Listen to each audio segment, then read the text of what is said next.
ఇది అంటూ అనిపించిన అవునవును నేనే మరి కాదా చిత్రంగా నాకేనే కనిపించిన కవ్వించే చిత్తాన్నయ్యాగా నా దారినే మళ్ళించిన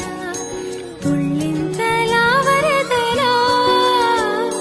పాదాలనే నడిపించిన రహదారి అయ్యావేలా నేరుగా సరాసరి నేనిలా మారగా మరి మరి